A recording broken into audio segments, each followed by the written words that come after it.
So to begin our next panel, we'll start with an audience polling question. So everyone take out your devices. Get ready to think about justice, violence, and police practices.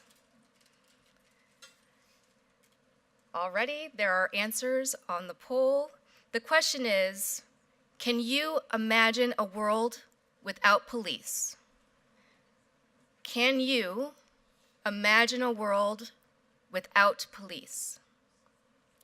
And while you're answering that question, I have an opportunity to introduce our moderator for the next discussion. Nkechi Taiyefa is the Senior Policy Analyst for Open Society Foundations. Nkechi works to influence the public policy debate in support of comprehensive justice reform. She focuses on issues involving federal sentencing reform, accountability in federal law enforcement, reentry of formerly incarcerated individuals, and prison reform. Nkechi has played a major role in raising visibility of issues involving unequal justice. She also convenes the Justice Roundtable, a Washington-based advocacy network advancing federal criminal justice policy reforms. Prior to joining the foundations, Nkechi served for 10 years as an adjunct professor at Howard University School of Law, teaching the seminar Racial Disparities in the Criminal Justice System. And if you have not met Nkechi, let me just let you know in advance, she is part preacher. Pass the collection plate. Thank you so very much, Elaine. I want to have my panelists come up, and I'll be introducing them after I share a few framing remarks. So as they're coming up, and hopefully everybody are on your little computer thingies, responding to the sizzle question, I guess you could say. So I would like to thank the Center for the Study of Race, Politics, and Culture at the University of Chicago and the Urban America Forward Conference for this very, very stellar convening. But permit me for just a moment to step back in history to the early morning of July 23rd, 1999, where nearly half of the adult African-American population of a little town in Texas called Tulia were rounded up, arrested, and paraded half-dressed through the streets on charges of drug trafficking. I ask you, was that justice or just us? The arrests were based solely on the uncorroborated allegations of a single officer whose testimony was later described by a Texas judge as, quote, absolutely riddled with perjury. The arrests and convictions generated so much attention that the officer was honored as Lawman of the Year in 1999 by the Texas Attorney General. The subsequent convictions resulted in the decimation of whole families, and dozens of children were left virtually parentless. The first person to be tried, a 57-year-old hog farmer, received a 90-year sentence. Others who went to trial received sentences ranging from 20 to 341 years. 2 years later, a young lawyer was deployed by the NAACP Legal Defense Fund to coordinate the litigation of the defense appeals. Her investigation found that all of the trials or pleas were marred by serious due process violations, that the African-American community was admittedly targeted for law enforcement scrutiny, that the convictions were based solely on the uncorroborated testimony of one narcotics officer with a dubious past whose modus operandi was to record purported drug buys on his arms and on his legs, that there was no corroboration or testimony in the form of a second officer, no audio or video surveillance, no photographs, no wiretaps. This young lawyer found an indifference on the part of law enforcement to ensure that their undercover agent was credible and trustworthy, that undercover operation protocols were not observed to guarantee the validity of the agent's testimony, and that full disclosure was not made to the defense prior to trial about the character of the government's only witness. Who was that young lawyer? She is now, 15 years later, the top civil rights lawyer for the United States Department of Justice, Vanita Gupta, charged with the protection and enforcement of federal statutes prohibiting discrimination on the basis of race and other protected categories. And what about that Texas Attorney General who crowned the discredited Tulia undercover officer as Lawman of the Year? He is now the Senate's Majority Whip, John Cornyn, one of a number of conservative senators who introduced a bill last year that has been touted as the most substantial criminal justice reform legislation in years. So what does this all mean? To me, it means the dawning of a new day, a new era in criminal justice reform. It means the developing of an exciting new narrative. It means critical bipartisan consensus and the building of a culture of transparency and accountability to build public trust and integrity. And with the memory of Tulia, Texas being part of the backgrounds of an influential person in the Senate leadership and a key person in the Department of Justice, I am cautiously optimistic that with the confluence of proper research, investigations, data, best practices, bipartisan agreement, legislative reform, and litigation where necessary, that our criminal punishment system will be transformed from one that is often seen in the eyes of African Americans as just us to a system truly worthy of the term justice. And with that, I would like to introduce my esteemed panelists who are going to explore some of these issues dealing with justice and police practices and violence and accountability. I would like to introduce Paige May. Paige is, I had my wrong paper here, organizer with the Chicago-based organization We Charge Genocide. Next to her is Lex Stepling, National Organizer for Equal Justice USA. We have Roy Austin, who is Deputy Assistant to the President for Urban Affairs, Justice and Opportunity with the White House Domestic Policy Council. And we have Craig Futterman, Clinical Professor at Chicago, University of Chicago Law School, and Director of the Civil Rights and Police Accountability Project. So welcome, panelists. How are you? I think I would like to pose the same question to you that was a sizzler for the audience. And I think I need to just kind of walk over there. Hello. Okay. Basically, do you think a world without police is realistic, yes or no? What do you think? A world without police, is it realistic? And I think the way it was framed here, can you imagine a world without police? Who wants to tackle that first? Just a few words, just curious. I have Paige. I am an abolitionist, which means that I absolutely believe in a world without police or prisons. I think the fact that this question is being posed is really exciting to me, in fact. But to me, it's not a question really of imagination or realism. It's a question of history. And history shows us that it is possible to live in a world without police. We've had them. This land that we're on right now, the first police, the first prisons that were built were used to detain indigenous people who were genderqueer and gender nonconforming, according to Europeans. And it was a way to establish a sense of what deviance looks like and to naturalize the ideas of punishing deviance. That's the history of prisons on this land. That's the history of police on this land. If we look at white people, we can see that abolition is absolutely possible. If a white kid from the suburbs has a drug problem, he doesn't go to jail for it. He gets treatment. That's abolition, right? Undocumented people in this country are forced to practice abolition every day because they cannot go to the police. There are living examples right here, right now, of people surviving, of people dealing with harm that exists in their communities without having to call on people with guns, without having to call on people with a badge that's really just representing a white supremacist state. And that's what I believe fiercely. And I have more to say. I think that like if we look at Chicago, the police right now get 40% of our budget. And that money, I think that there are real problems that we experience in our communities in Chicago. But if that money, that $4 million a day was going into opening up the half of the mental health care clinics that Rahm Emanuel closed in 2010, if it went to reopening the 50 schools that he closed, if it went into providing affordable housing for people, if it went to providing living wages for young people, that will actually reduce the crime that we see, So not we've more heard police. from an abolitionist, okay? Thank you very much. Who agrees, who disagrees? Roy, where are you on this issue?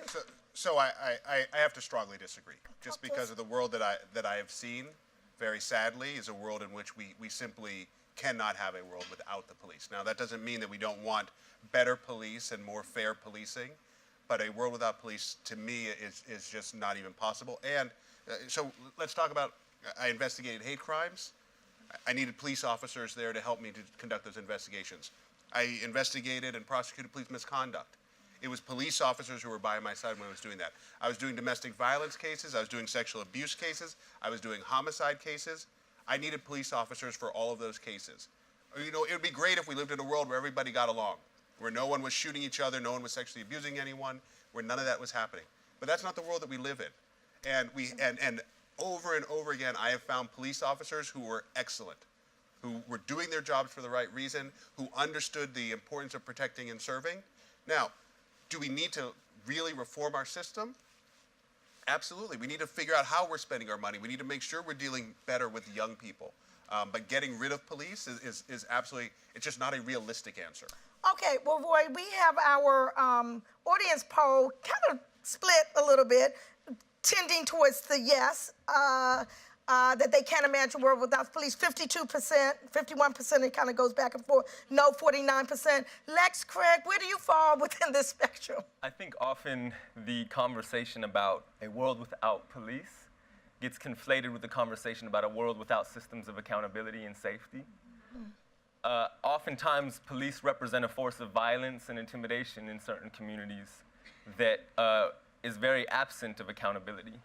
So many of the examples of that happening have been cited in panel after panel after panel today. It's a staggering amount of names we have to rattle off of people who've lost their lives or been brutalized, or families who've been traumatized by the presence of policing as many people understand it. What I think happens, though, is that what gets lost in that dichotomy of police or not to have police is the fact that people who've been victimized, people who've been traumatized, people who've been harmed do want accountability, do want safety, do want healing. We want our children to have access and opportunity. I think that's a fundamental reality of all communities, is that whatever the other differences may be, people want to know their kids have access and opportunity and safety. Those things, I think, cannot be denied for anybody. So where people get their voice, I think, often robbed in this conversation is to say we don't necessarily want police, or we want to envision something different, or we want to think critically about alternatives. That means people say, well, then you're not going to be safe, or then you're going to be harmed, or what about all of the bad stuff that happens? So I think that it's important to, A, allow for a conversation about what alternatives look like, allow for so much of the trauma that gets invisibilized in this country to be named, that people can say police hurt us, state violence hurts us, and sometimes this kind of criminal offender binary is inaccurate, that the victim and the offender can exist in the same family, can exist in the same community, can exist in the same body, that the person who's been victimized by the state has also been victimized by interpersonal violence. That's the majority of the experience, and that experience gets ignored over and over and over again, generation after generation after generation, and the spectacle of how to talk about violence gets kind of appropriated.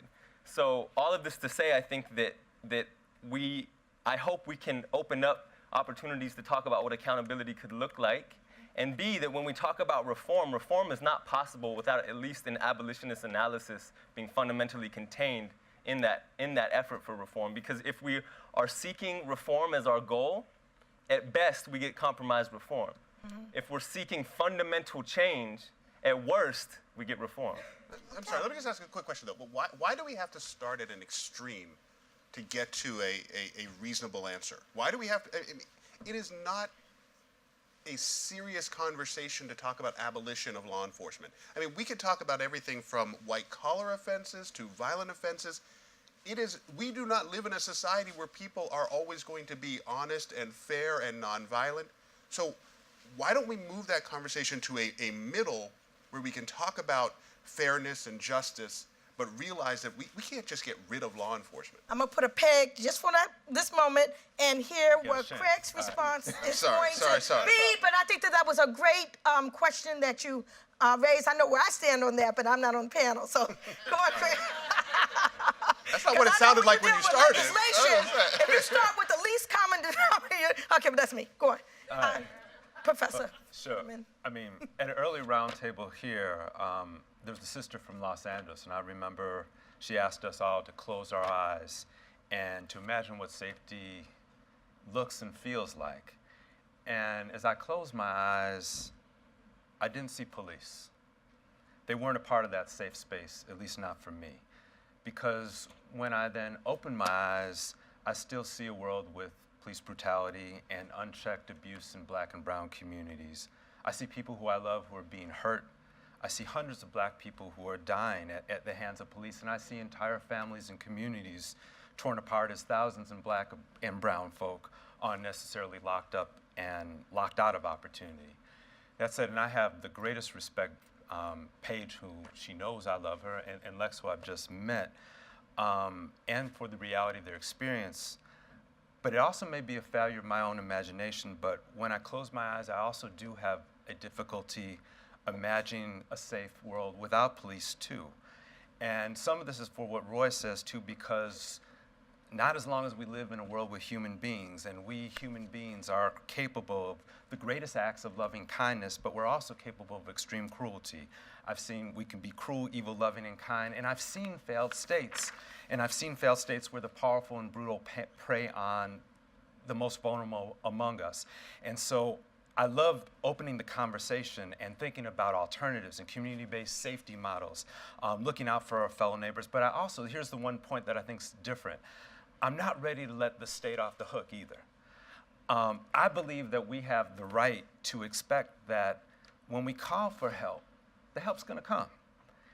I demand and expect it for my own children. I expect nothing less for anybody else. But that also, let's just opening our eyes, that hasn't been the reality for black and brown people in America, for most black and brown people in America. So here's where I come back with Lex. So I think when I close my eyes and I begin to imagine something better, I start by trying to envision a world with police accountability, where police aren't simply, as Paige broke down, the accurate history, but simply not agents to protect the most powerful among us, but where police are to protect the least among us, the most vulnerable, where police treat everybody with dignity, with respect, equally and fairly. That's what I try to when I close my eyes. Well, I think it's interesting because I think as a result of our conversation, or maybe it was your question, Roy, I don't know, our no's have gone up to 55% and our yes is down to 45%. So before we move on to something else, I want to go on with what Roy said. Roy said, why go to the extreme? Why don't we just start in the middle? Let me let you all kind of respond, to that question. I know for me, I don't see myself as going to the extreme. I see myself as going to the root.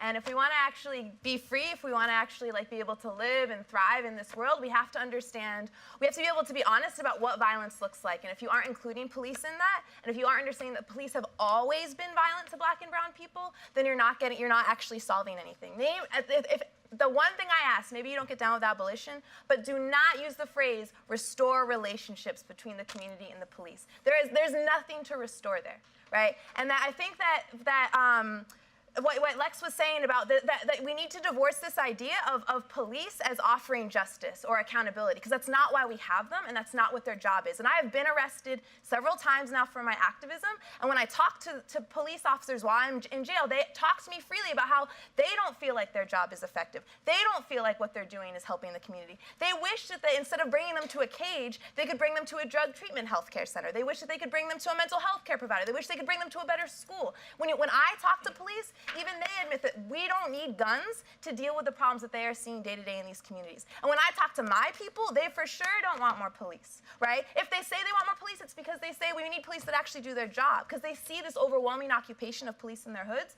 but they aren't doing anything other than harassing people. Okay. What they need is jobs. Let me go to Craig right now and tell us what are some of the concrete things that you can proffer that could be done to build trust between communities of color and police? How can we address some of these issues that Paige is talking about in terms of police abuse and the perception, in the community? Yeah, I got to start with just agreeing with Paige, because it's first build is the right word. Repair and restore would be the wrong word, because that actually assumed that there was that relationship and there was that trust there in the first place. But if we want any hope of building, of creating a positive relationship, much less trust between young black folks and police, to me, our conversation, here's where Paige starts too, it has to begin with some honesty, and then it's got to end with both accountability and respect.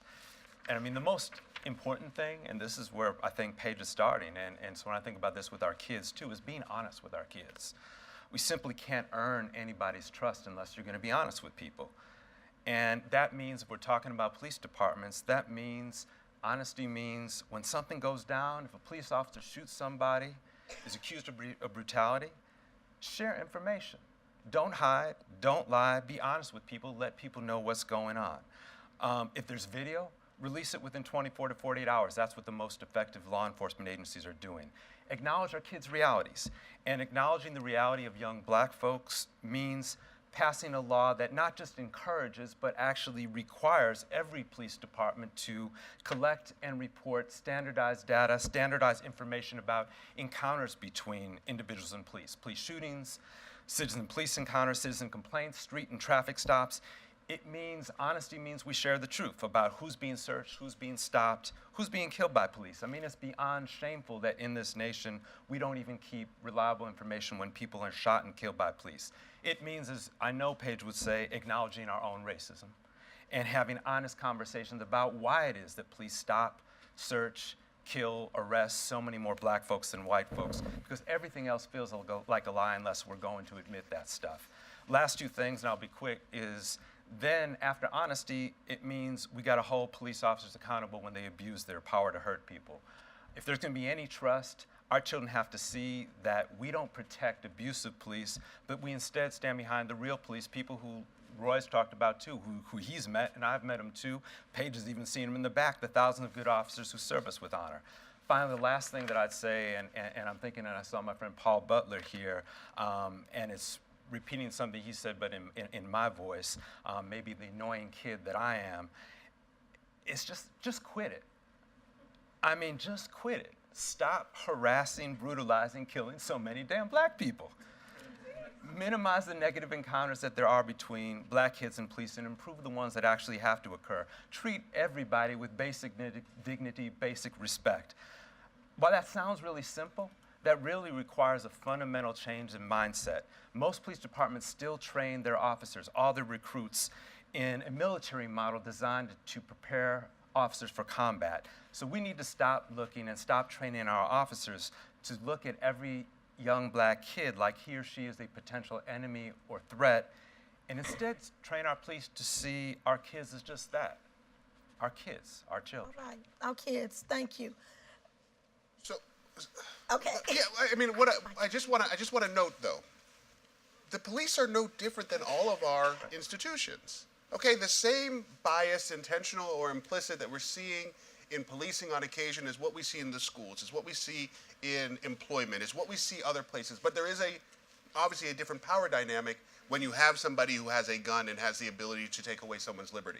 Right. But they are the same human beings who we interact with every day in our other situations. We also have to understand that, you know, there are probably close to 1 million police-civilian interactions every single day, okay? Very, very, very few of those at the end of the day end up with some kind of brutality. All right, very few of those end up with some kind of brutality, which is not. Every stop and frisk is brutal. And It's harassment. what I want to do right now, because we're almost, I just want to, wait. I want you to just say something real quick about the forgiveness thing. I want to talk to you about organizing. I want to end with you talking about what the administration is doing. We're going to open it up, and hopefully we can get back into the dialogue. But I wanted to get a couple of points out. Lex, talk to us very, very briefly about the forgiveness dialogue as it comes to violent crime, restorative justice, etc. So when we talk about all these institutions and how whether they work or whether they don't work and the trauma that comes at the end of that bias, one of the things that often does not, that should hopefully get more of the share of the discussion and the practice and the preparation and the development of models is that there are alternatives that have and do work. We're in this interesting arc where we're 20 years removed from the kind of legislative tough on crime sweep that was headed up by the Democrats, and now they're in this surreal way trying to go back on it. But 20 years removed from both a huge increase in the violence at the hands of things like policing, and a huge decrease in violence interpersonally in a lot of cities. One of the things that got really left out of that conversation was the fact that there were tremendous, and I can speak to being from Los Angeles, and I remember post like 92, the riots had happened, a lot of violence had happened, there was a lot of trauma across the board in communities. From that on, through the rest of that decade, there were incredibly effective youth development programs, incredibly effective radical storefront organizing spaces, incredibly effective intersections where young people could step in and get mentorship, both formally sanctioned nonprofit and at a community level in these radical collective spaces that led, in my opinion, to a huge decrease in violence, to a huge increase in healing, to a huge development of skills for us to work with each other outside of the context of violence and trauma. And that often gets left out. So when we talk about, well, these institutions do this and they're all kind of the same and implicit bias is contained in every institution, the alternatives get given a lot of light, except for when we talk about policing. Alternative medicine gets talked about. Alternatives to education and pedagogy get talked about, not so much as to policing. So I think it is intellectually honest if we at least work to carve out a larger space for those alternatives. And I'm going to let you speak in a moment to what the 21st Century Task Force on Policing is doing. But I want to go to a page real quick. I mean, your organizing has been from the streets to the suites to the United Nations, etc. Tell us some about the role of strategic organizing and its impact on policy. Yeah, so I understand, I had a long answer I was going to give, but I think that policymakers have to be accountable to grassroots organizing is the main point that I'm trying to make here, right? And I think that that the issue that we have here, I'm trying to connect it to what you were raising, but that on every level, Black people are denied power, right? We're not given schools, we're not given healthcare, we're not given, we're not allowed, not even given, but just allowed to have these things. Everything from Grammys, right, to like and the Oscars and all of that, to having schools in your own neighborhood, we're denied. And that's about power, political, economic, and social and cultural power. And so anything that we do to try to create change has to be about a redistribution of power. That's how we're actually going to end these problems that we've been experiencing since we've been in this country. That we have to build up power in our communities. And to do that, one thing we need to do is take away the economic and political power that police have and redistribute that into our communities.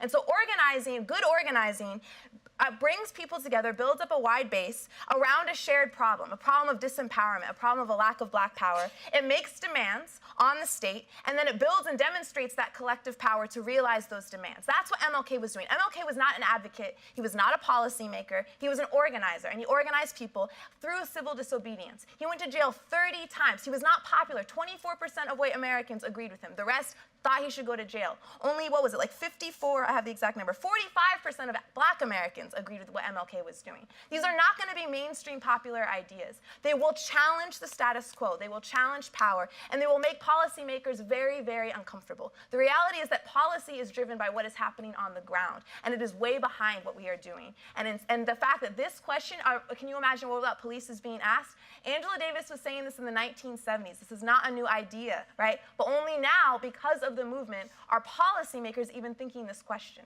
And that people just need to humble themselves and realize that a good organizer understands the potential of a policy-based campaign, but also its limitations, right? And that we engage in policy, absolutely, but we are always, always, always, a good organizer who's at the root cause is always going to be further left of you. And we're going to make you uncomfortable. And that is our goal, because nothing about the world around us is okay or acceptable. And it shouldn't be this way, and it doesn't have to be this way.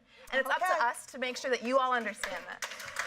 And before we go to Q&A, Roy, the floor is yours. What's the administration doing with respect to all these issues? Well, let me first say, I love the fact that I'm on this panel with this group, and I sit down with the advocates and with the protesters on a regular basis, and I'm happy to do so, and I'm happy that they are pushing us in a direction that otherwise we may not go without people out there on the streets making it clear that the status quo is not acceptable. Okay, but what we are working on is pretty much everything that Craig just mentioned here is contained in that Task Force on 21st Century Policing report. And what gives that report some extra credibility is that it was police chiefs, it was advocates, it was academics, it was your young people, all coming together and saying these are the things that we have to do to fix the way policing is happening right now. So we talk about the invader versus the guardian mentality and moving it toward that guardian mentality. We talk about the fact that we have to be more transparent in all of our policing. Everything that's happening in law enforcement needs to be more transparent. We need data. The data in criminal justice is horrendously bad right now. We don't have the numbers right now as to how many officers are involved in use of force, how many officers are involved in officer-involved shootings. These are things that are just simple and obvious things that we should have, and we're going to keep pushing all 18,000 police departments to start doing these things. We also, though, have to recognize that our police officers are being put in situations that oftentimes they aren't the ones who chose. So when we have something like fines and fees and police officers having quotas on the number of people they have to stop, that's not your individual officer on the street making that decision. That's someone higher than that officer saying that you have to have a certain number of stops. That is a part of this Task Force on 21st Century Policing report and the recommendations that are contained in there. So I'm not saying it's perfect. All right, we acknowledge that there are problems that need to be fixed. That's why I was in New Orleans and Seattle and Portland and Maricopa County and Alamance County and all of those places saying that we have to do something different with the way we're doing policing. But I'm saying that conversation doesn't have to start with something that really, to me, I find unrealistic considering the human nature that I've seen, that we don't have police at all, okay? I've seen too many phenomenal police. They're not that different from me. They're not that different from you, all right? These are human beings trying to raise a family, trying to do a job. And so at that level, we have to just figure out how to make their jobs better, more fair, more just. So with that, we're going to go to a video question to kick off our Q&A with the audience. I think something magical is about to happen. Okay. My name Here is it Liz Aditiva.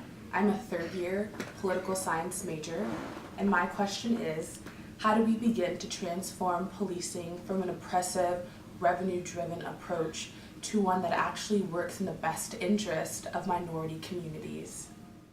Okay, thank you so very much. So that was your first question. How do we begin to transform policing from I'm using a word, don't get mad at me, an oppressive, revenue-driven approach to one that works in the best interest of communities of color? We know that there's ample evidence that police departments are guided by this unwritten rule that they must meet arrest and ticketing quotas and requirements, etc. All of this is revenue generating. How can we transform policing so that it's not driven by the money, but it's driven by a profound, respect and duty to protect?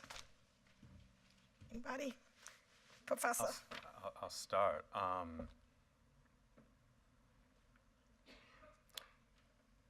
Well, I mean, first, I would start with where I started before, which is basic honesty and accountability. One of the things that we did, and this goes to also redistributions of power, we won a court battle in Illinois that established the principle that police misconduct, all records related to police misconduct, belong to the people, belong to everyone. And part of that legal battle has also then provided the kind of information that folks on the ground, people like Paige and Lex, are using their advocacy and pushing everybody and raising all the issues that need to be raised. And so one of the things that we tried to do is we created this database, and we created a citizens database, and there's nothing like what we created in the country, and if we're successful, there's going to be information on every single police misconduct complaint from 1967 to the present in Chicago and that information resides in the community, not just on the outside, available to everybody. And that, to me, with Paige, too, that's a fundamental redistribution of power from the state, from police to ordinary people, where police departments can't simply hide behind a wall of secrecy, so when we're talking about policing for profit or anything else, and that everybody can see these patterns. But the thing also, and this is back to Paige and Lex, because in terms of how things are going to change, it's not just doing that, creating that database, opening police departments to the people doesn't automatically end racism, sexism, and every other ism that's within them. And as Roy said, that's exactly right. The police come from the same society as the rest of us, so if we're racist, why would we expect, I mean, racism is a part of all of us. Why would we expect that our police to be any different? But creating this also doesn't end the code of silence. It doesn't end patterns of police abuse, and it certainly, doesn't guarantee that there are going to be fair, high-quality police misconduct investigations. But what it does by redistributing that power and distributing power to everybody, to the folks on the ground, scholars, researchers, policymakers, is it creates the conditions for us to accomplish each and every one of those things. Okay, everyone doesn't answer, but if somebody else wants to, let me know. Otherwise, I'll go to the audience. Okay, questions. Am I supposed to choose? Oh, no, you choose. I want to be the bad guy. Okay. And we have- Hi, thank you. I'm Gary Slutkin. I'm a physician epidemiologist. I used to work for World Health Organization, and I worked in about 30 countries or something over about 15 years. I'm now I'm the founder of Cure Violence. But I want to come from the first part of this, is that I've lived in several other countries and worked in a lot of other countries in Europe and in Africa, and also a little bit in South America. And police presence is not, there's a disconnect between what drives behavior and policing. And so most places that are safe, in which there is not a lot of violent behavior, it's not because the police are there. You'll see that in many communities in America even. The behaviors of violent behavior, there's a narrative that has occurred in the United States, and I don't know really where it came from. I have a sense of where it came from. But the narrative is that there are bad people. They need to be caught or taught a lesson, and that punishment is somehow an important driver of keeping people into a certain behavioral pattern. But in the social psyche now on this it's way off. People learn their behaviors from each other, and people are traumatized. People who are doing violence are not doing it because of the presence or absence of behavior. Question also. Those very So enlightening. what I'm coming to here is that violent behavior is contagious and is a health problem in the first place. People who are doing it have a health problem. And so is it possible to have a panel that is not talking about violence in the context of police, but in the context of it as primarily a health issue with health solutions, community completely solved? Okay, great. Lex. So my organization, Equal Justice USA, historically has had an emphasis on assisting state-by-state campaigns and repeal of the death penalty. And a lot of what you're saying has been very germane to the recent successes that we've had, in which we have worked very hard to shift an analysis away from, like I said earlier, an inaccurate spectacle of criminal and offender, good person and bad person. This mythologized kind of suburban, white, affluent person who's not supposed to be affected by violence. And when that person is affected by violence, it makes national news. It incites a lot of reactions and passions and anger and calls for punishment. What we have worked hard to do is remove that conversation away from what was ultimately myth and into the realities of violence, which are far more nuanced, far more collective, and far more centered in people, communities, and experiences that are facing violence from many different angles. And like you said, when you use the word contagious, at least how I'm going to choose to hear it right now, is that violence creates more violence. Trauma compounds trauma. So when we remove the analysis away from this spectacle that was always ultimately political theater and ground it in the reality of what people are facing and expose the nuts and bolts of the policies that exist to respond to it, like the death penalty, it becomes very easy to see how broken and unworkable it all is. What it also becomes easy to do is not tell people how to feel, not tell people that they must forgive, not tell people that their feelings of rage or fantasies of carrying out vengeance are wrong, or that it's somehow more elevated not to have them. That to allow a fluid engagement with our own emotions with our own trauma, to allow for deep dialogue, to allow people to hold each other through that trauma while acknowledging that these systems cannot work. There's literally no argument in favor of something like the death penalty once the realities of the system get exposed. That stuff becomes very then easy to win progressive policy victories around something like the death penalty. We won in Connecticut for the very reason that victims' family members of color stepped forward and said, the death penalty does not serve us. It makes a spectacle out of our grief. It takes resources away from any kind of trauma-informed services that we've been needing. And what it also does is continue to elevate that myth of who shouldn't be affected by violence while calling what they call inner city or urban violence, perpetuating that as a continued kind of cliche and not even a tragedy, and dehumanizes what is ultimately a very endemic and deeply human and complicated experience. And when that experience got to be surfaced and advocates carved out the right space where people's words got to be heard, we started knocking down these policy victories like dominoes. We've had 6 or 7 in the last 6 years. In the 90s, repealing the death penalty at that rate would have been unheard of. So I feel like those points raised in that are being met with work when we remove it from the way it's historically been talked about. What I want to do is I want the questions to be brief and I want the responses to be brief so we can get as much Q&A as we can. And the microphone was over there right now. So. Yes, my name is Stephanie Berry. I'm retired, but I've been looking at reading some of the background, trying to understand this problem. So my question is, I was reading the article Broken Windows, and in that article, it says that order is the role of police. Haven't heard much discussion about it, and so my question is there a conflict between what we as a community may see as order and what the police believe is order? So a man with selling loose cigarettes, to most of the society, was not seen as appropriate for police to intervene to keep order.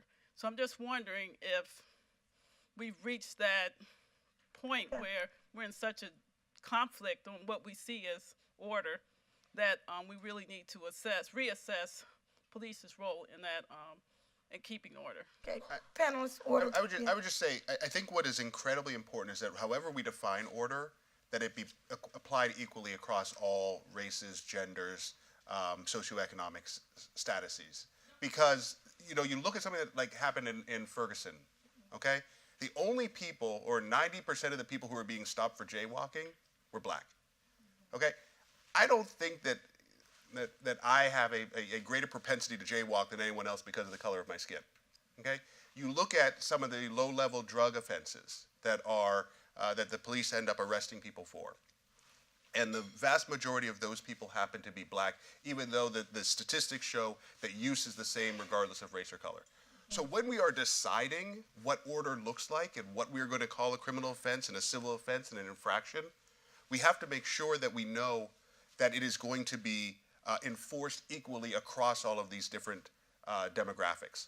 Then we can have that conversation. Part of that is the transparency on the data, the transparency on police activity, so that everyone knows and then can decide whether or not, do we really want that enforced if we know that it's going to be enforced that same way against our child, our spouse, our neighbor, as opposed to the other. Okay, thank you. Next question. Where's the mics?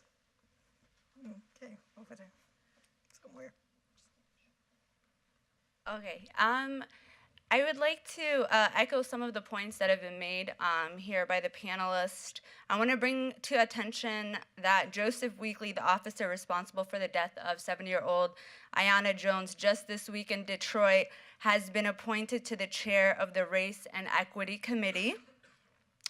And so this isn't, in my opinion, only a conflict of interest, but it is callous and outright slap in the face to her family, the community, and racial justice community. And so I just wanted to ask the panelists, how do we address deep-rooted corruption like that in the police department? And how does something like having an officer responsible for the death of a 7-year-old black child appointed to the new committee for race and equality to oversee cases surrounding race and equality, considering his history and racial controversy? So that's my question. Thank you. For the question. Actually, may I add to her question, please? Sure, add to it, and then we'll have a global response here. I think the point that's being raised here, and one that was missed on the last panel, is the death of a little black girl, right? We had that media panel sit up there and talk about Michael Brown and what happened in the 90s and a whole bunch of other things. No one said Sandra Bland, Rekia Boyd. We did not speak the name of one woman of color, of one trans person. And, you know, I've done a lot of work with the administration, as Roy will tell you. I love to hector him, right? The President's Policing Commission was stood up in that box. Eric Garner and the deaths of so many African-American men conceded. There's homicides, there's also sexual predation, right? The Oklahoma City cop who just got sent to jail. Abner Louima, et cetera. We have to look at the homicides. We have to also talk about the variety of predations. We have to make law enforcement look at themselves. But I mean, the point to a question that you raised, Roy, which is why do you have to start all the way at the left? You and I know the answer to this question because we deal with the Hill. If you start middle with what you want, you don't get it. You start left so you can end up in the middle. So the question I think I have is very much about how we continue to make this discussion intersectional, because the way in which it was stood up was very gendered, but the response and the solutions have to be more intersectional. Okay, great, thank you. I mean, I'll just say, Paige. I think you answered, right? You're just saying the answer. We have to do better, right? And, you know, if James Baldwin says to be black and conscious in America is to be in a constant state of rage, then to be a black queer woman, as I identify, is to be in a constant state of, for me, numbness, but for a lot of people, just like beyond rage, whatever is the next level of that.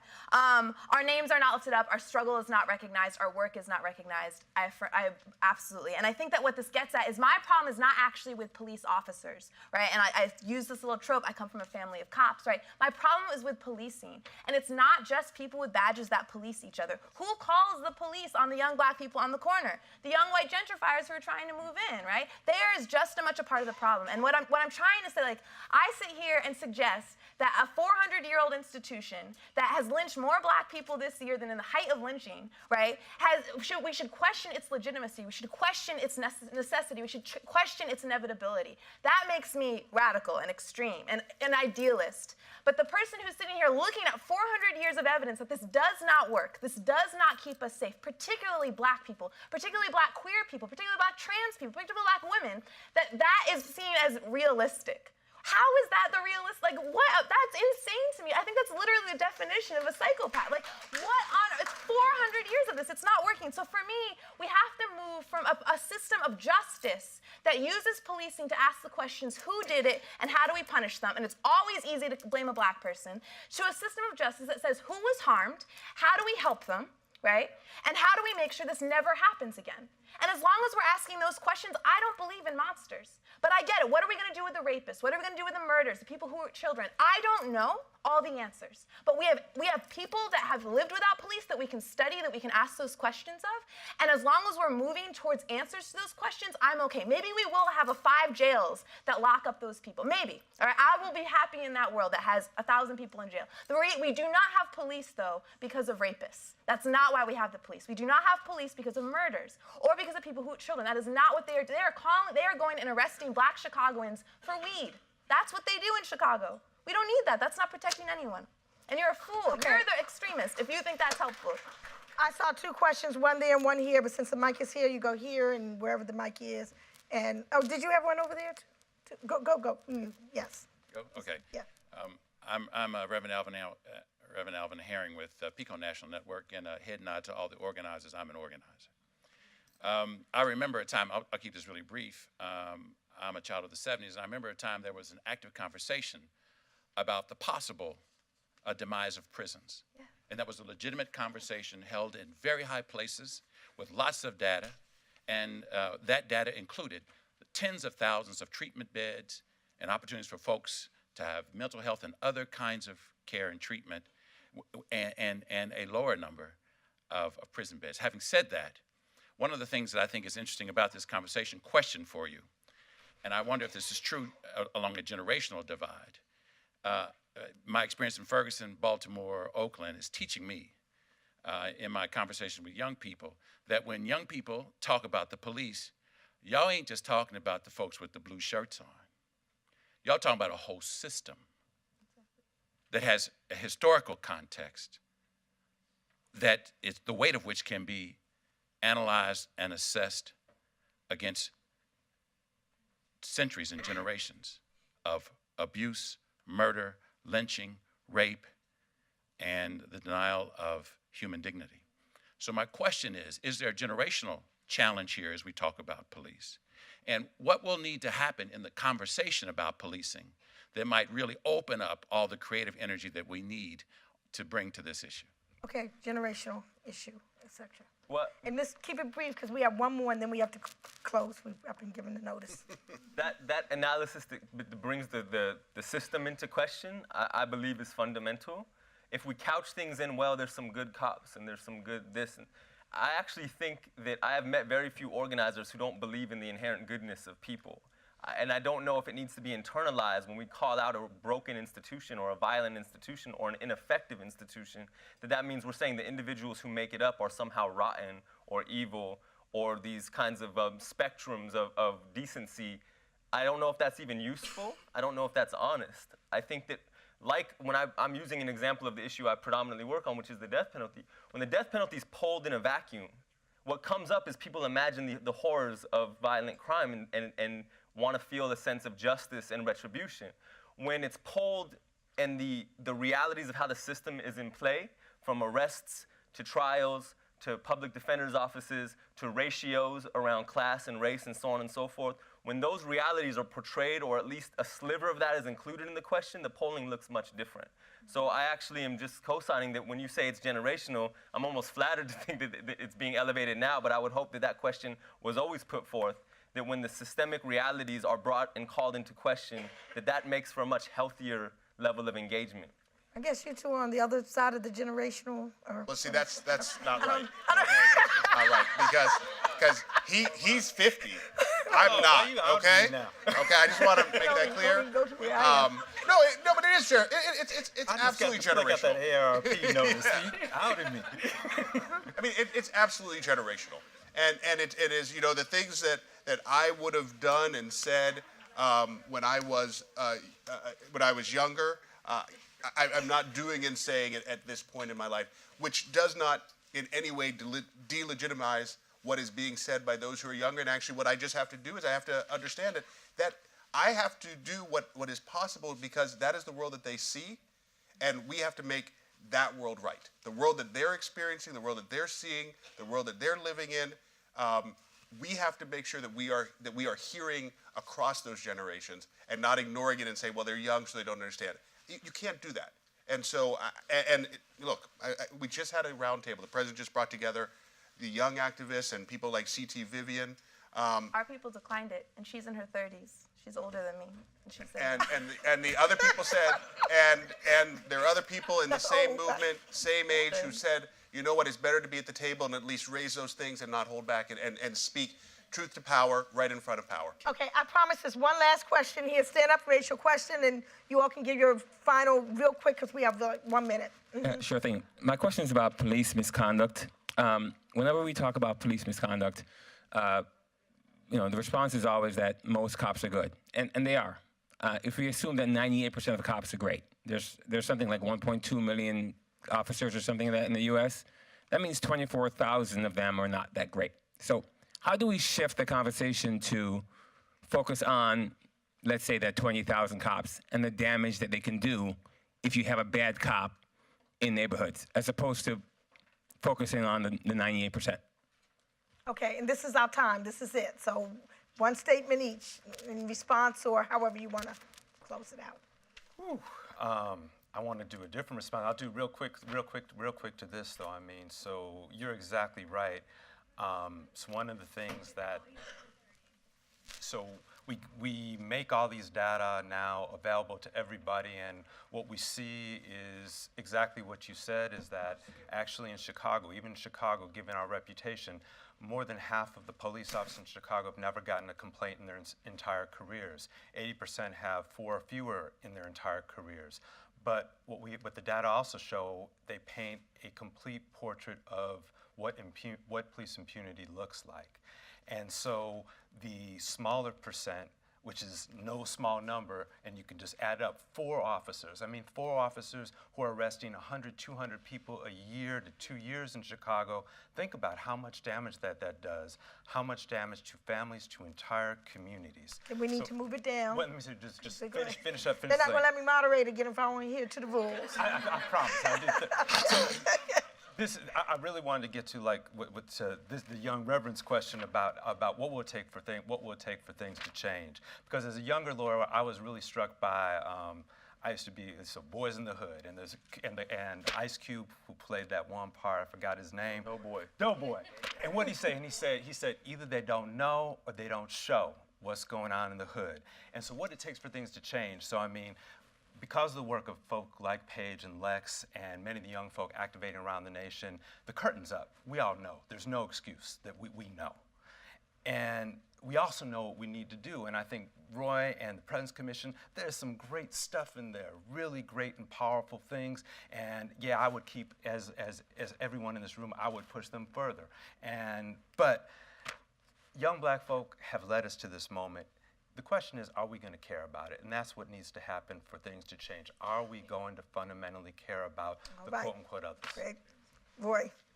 I just think we're in an incredible moment right now. I think you pointed this out at the beginning, Nkechi, where when we have the right and the left coalescing around the fact that our system is not right, that it is broken, that we have to fix it. We have to take this moment and we have to move. We have to make sure, because every day that we don't move, there's someone who is unfortunately suffering in prison when they either shouldn't be there or they should be receiving the services so that when they get out they can be successful. And so I just think we're in an incredible moment right now, and we have to use that moment to really change the system. Okay, Lex? We're in an incredible moment right now because of grassroots, thankless, difficult, traumatic organizing led by people who've often been defined by their most marginalizing quality. And I think it's paramount that continues to be honored, that does not be forgotten, especially in an election season when the top starts to get, I think, scrutinized and thought about and credited with a lot, that we know that change has always come from the people, so to speak. I'm avoiding using the word the bottom, but that's where change always comes from. And that when we say we're in this incredible moment, it also means that we have that perspective, we have that ability to reflect. We can really honor that fundamental truth and continue to apply our visions, knowing that that's what's making it happen, and carry that work forward fundamentally. Okay. Thank you. And Paige, you're lucky. You have the last word. What you going to leave on our minds? Go for it. So don't focus on building a world where bad cops get to be bad cops and it doesn't have a bad impact on people. Focus on a world where the young black people who have been telling you about these bad cops forever are respected the first time they say it, where they are heard, and where something happens the first time they tell you that something is wrong. That's the world I'm trying to build. BYP 100 just came out with an incredible agenda with specific policy demands that you can use as an example. This is the world we are trying to build. Focus on that. We're not trying to build a world where bad cops get to do less damage to black people. We're trying to build a world where black people get to thrive and have the power to deal with harm that they experience, whether that comes from a cop or whether that comes from someone in their own community. Let's give our panelists a big hand. Thank you very much, everybody. Thank you, Elena, Beverly.